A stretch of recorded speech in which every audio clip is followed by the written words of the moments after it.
विमला वैसे तो स्वभाव की बहुत अच्छी थी, लेकिन थी वो अंधविश्वासी। घर से निकलने के पहले कोई छींक दे तो वो तुरंत रुक जाती। अगर उसका रास्ता बिल्ली काट दे तो चाहे वो कितनी भी जल्दी में हो या जरूरी काम से जा रही हो, वो उसी समय रुक जाती। ओह, इस बिल्ली को भी अभी रास्ते में आना था, कितने जरूरी काम से जा रही थी मैं। विमला के पति का देहांत कई साल पहले हो गया था। उसका एक ही बेटा है सूरज। माँ का अंधविश्वास उस पर भी कभी कभी भारी पड़ता। क्या माँ, तुम भी ना गजब करती हो। तुम्हें पता है ना कितना जरूरी प्रेजेंटेशन है मेरा। अगर ये सही रहा तो बड़ा ब्रेक मिलेगा मुझे, मैं मैनेजर बन जाऊंगा। नहीं, मैं तुम्हें अभी बिल्कुल भी नहीं जाने दूंगी। अभी राहु काल चल रहा है। पर माँ, तेरे इस राहु काल के चक्कर में सब गड़बड़ हो जाएगा। वो तो किन्हीं कारणों से प्रेजेंटेशन टल गया, नहीं तो सूरज की सारी मेहनत पर पानी फिर जाता। सूरज अपने ऑफिस में ही काम करने वाली एक लड़की जिसका नाम नंदिनी था, उससे बहुत प्यार करता था। नंदिनी भी उसे बहुत प्यार करती थी। एक दिन जब दोनों ऑफिस के लंच टाइम में कैफेटेरिया में लंच कर रहे थे तो तुमने माँ जी से बात की या नहीं सूरज? अभी तक तो नहीं किया यार, डर लगता है। इस डरने के चक्कर में मेरे घर वाले मेरी शादी कहीं और न कर दें। यार सब कुछ कहा करो, लेकिन ये ना कहा करो। सूरज, क्यों ना कहूँ? तुम्हें पता है ना मेरे घर वाले मेरे ऊपर शादी का कितना दबाव बना रहे हैं।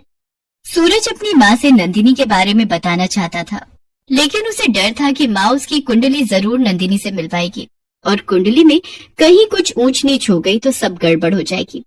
तो ठीक है, तुम मत बताओ माँ जी को, मैं किसी दूसरे से शादी कर लेती हूँ। यार प्लीज, मैं तुम्हारे बिना नहीं रह सकता। मैं कहाँ रह सकती हूँ तुम्हारे बिना? लेकिन सूरज, जब तुम माँ से मेरे बारे में बात ही नहीं करोगे तो फिर कैसे होगा? देखो, मैं तुम्हें इस हफ्ते का समय देती हूँ, तुम माँ से मेरे बारे में बात कर लो। अगर नहीं तो फिर मैं अपनी शादी का कार्ड तुम्हें भेज दूंगी, आना जरूर। उस दिन नंदिनी ने भी अल्टीमेटम दे दिया तो सूरज के पास कोई चारा नहीं बचा। उसी शाम जब वो ऑफिस से लौटा तो उसने अपनी माँ से नंदिनी के बारे में बता दिया। उसका बेटा किसी से प्रेम कर रहा है। ये सुनकर विमला का पारा 7वें आसमान पर जा पहुंचा। बस अब यही बचा था, प्रेम विवाह करेगा तू? दिमाग खराब हो गया तेरा? पता है ना ऐसी शादियां नहीं टिकती। तू मेरा इकलौता बेटा है, मैं जानबूझकर तुझे कुएं में नहीं फेंक सकती। क्या माँ, कौन सी दुनिया में रहती हो तुम? कितनों की शादियां होती हैं लव मैरिज। तेरी नहीं होगी। तो माँ, मैं कभी शादी नहीं करूंगा क्योंकि मैं नंदिनी के बिना नहीं रह सकता। वाह, देख लो, माँ की बात को इनकार कर सकता है, लेकिन जुमा 2 दिन नहीं हुए उस लड़की को तुम्हारी लाइफ में आए हुए, उसे नहीं छोड़ सकता। माँ, मैं किसी को नहीं छोड़ सकता, ना तो तुझे और ना नंदिनी को। बेटी की बात पर विमला ने कहा, चलो इतनी शर्म तो बची है तेरी आंखों में। ठीक है, तू जिद करता है तो मैं तैयार हूँ, लेकिन मुझे पहले तुम्हारी कुंडली उससे मिलवानी होगी और उसमें कुछ गलत निकला तो फिर ये शादी हरगिज नहीं होगी। विमला ने दोनों की कुंडली मिलवाई। ईश्वर की कृपा से दोनों की कुंडली में 36 में से 36 गुण मिल गए। ये सुनकर विमला की आंखों में चमक आ गई। उन दोनों की शादी अच्छे मुहूर्त पर हो गई। अगर मैंने अल्टीमेटम नहीं दिया होता तो आज हम दोनों कुंवारे रहते। लव यू नंदिनी, मैं इतना खुश हूँ कि क्या बोलूं। उस रोज पहली बार सूरज ने नंदिनी को काफी करीब से देखा और इसी क्रम में उसकी नजर नंदिनी की कमर के तिल पर गई और उस तिल को देखकर उसकी आंखें उसी तिल पर टिक गईं। वाह नंदिनी, तुम्हारी कमर का ये तिल कितना खूबसूरत है। ये रियल है ना? छू कर देख लो। सूरज उस तिल को अपने हाथों से स्पर्श करता है। अरे ये तो रियल है यार, लवली यार। मैंने आज तक किसी की कमर पर तिल नहीं देखा है। ओए, तुम लोगों की कमर की तिल देखते फिरते हो? अरे नहीं यार, बट आई मस्ट से ये तिल सच में बेहद खूबसूरत है और ये तुम्हारी कमर को और भी ज्यादा सुंदर बना रहा है। Love you Nandini.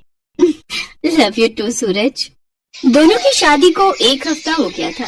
एक दिन नंदिनी सीलिंग फैन पर लगे जाले को साफ कर रही थी, तभी विमला की नजर नंदिनी की कमर पर गई और जैसे ही उसने उसकी कमर के तिल को देखा तो, बहू, ये तुम्हारी कमर पर काला निशान कैसा? माँ जी, वो तिल है। तिल? कमर के तिल को देखकर विमला ने अपना सिर पकड़ लिया। उसने कहीं सुना था कि जिस लड़की के कमर पर तिल होता है वो अपने ससुराल में दुर्भाग्य लेकर आती है। यही नहीं, वो लड़की भी चरित्रहीन होती है। हे भगवान, ये कौन सी लड़की आ गई मेरे घर में?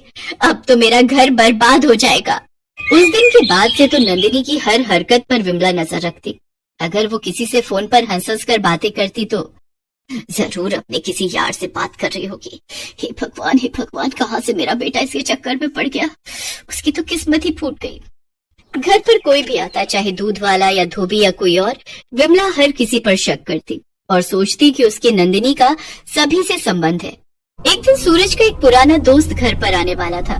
सूरज उस समय ऑफिस में था, तो उसने फोन करके नंदिनी को अपने दोस्त के आने के बारे में बताया और नंदिनी से कहा कि नंदिनी, अंकित मेरे बचपन का दोस्त है यार, मुझे लेट हो जाएगा आने में, तो उसका ध्यान रखना, उसे अकेला या बोर फील मत होने देना। अब सूरज के कहे अनुसार नंदिनी ने वही किया, लेकिन एक गैर मर्द के साथ बैठकर बातें करते और खिलखिलाते देख विमला को बहुत गुस्सा आया। उसने नंदिनी को बुलाया और उसे जोर की झाड़ लगा दी। बहू, सूरज को आने में लेट है, इसका क्या मतलब कि तुम ही सूरज बन जाओ? चलो जाओ अंदर जाओ। मुझे तुम्हारा इस तरह गैर मर्दों के साथ हंसना खिलखिलाना बिल्कुल पसंद नहीं। नंदिनी को माँ जी की बात बहुत बुरी लगी, लेकिन उसे ये नहीं समझ में आया कि आखिर माँ जी ने उसकी बेइज्जती क्यों की। यही नहीं, अब विमला हर बात में नंदिनी को टोकने लगी थी। नंदिनी ने सूरज को इस बारे में कहा तो अरे ऐसा कुछ नहीं है नंदिनी, तुम खामखाम माँ को कटघरे में डाल रही हो। माँ तुमसे बहुत प्यार करती है। लेकिन इस बीच एक और घटना घटी। सूरज के ऑफिस वालों ने उसके ऊपर करोड़ों के गबन का आरोप लगा दिया। सूरज को जेल हो गई और उसकी नौकरी भी चली गई। विमला को इन सब के पीछे नंदिनी की कमर के तिल की गलती नजर आ रही थी। मुझे तो पता ही था ये सब होना है। कमर पर तिल वाली लड़की होती ही है बेशरम और अपशगुनी। एक सप्ताह बाद विमला सूरज से मिलने जेल गई। उसके बाद तो विमला पूरी कोशिश में लग गई कि किसी भी तरह से नंदिनी को घर से निकाल दे और सूरज और नंदिनी का तलाक हो जाए। देख बेटा, तू मुझे कुछ भी कहे, लेकिन मैं माँ हूँ तेरी फिक्र है मुझे, इसलिए कह रही हूँ। ये सब कुछ उस नंदिनी के कारण हो रहा है। भला तुम्हारी अच्छी भली नौकरी कैसे चली गई? तुम्हारे जैसा ईमानदार लड़का जेल कैसे चला आया? सूरज बेटा देख, बुरा मत मानना, लेकिन बहू के लक्षण भी ठीक नहीं है। वो चरित्रहीन भी है। तुमने देखा नहीं है वो गैर मर्दों से कैसे खिलखिला कर बात करती है। माँ, तुम ये सब क्या बोले जा रही हो? नंदिनी मेरी बीवी है और तुमने तो सारे गुण मिलाए थे ना। अरे गुण मिलाने से क्या होता है? तुमने उसकी कमर का तिल देखा है? अरे जिस औरत की कमर पर तिल होता है वो दुर्भाग्य लेकर आती है। नंदिनी तेरा दुर्भाग्य लेकर आई है। विमला की बातों का सूरज पर गहरा असर पड़ गया। वो एक रात जेल की सलाखों को तोड़कर घर आ गया। जब वो घर आया तो उसके हाथों में एक बड़ा चाकू था। वो सीधा नंदिनी के कमरे में गया। उसने नंदिनी को चाकू मार दिया। नंदिनी की चीख सुनकर विमला भागी आई तो उसने देखा कि नंदिनी का निर्जीव शरीर पड़ा है। अरे ये क्या किया तूने इसे मार दिया? हाँ माँ, मैंने इस अपशकुन को निकाल दिया अपने जीवन से। इतने में चारों ओर पुलिस की गाड़ी के सायरन की आवाज आने लगी।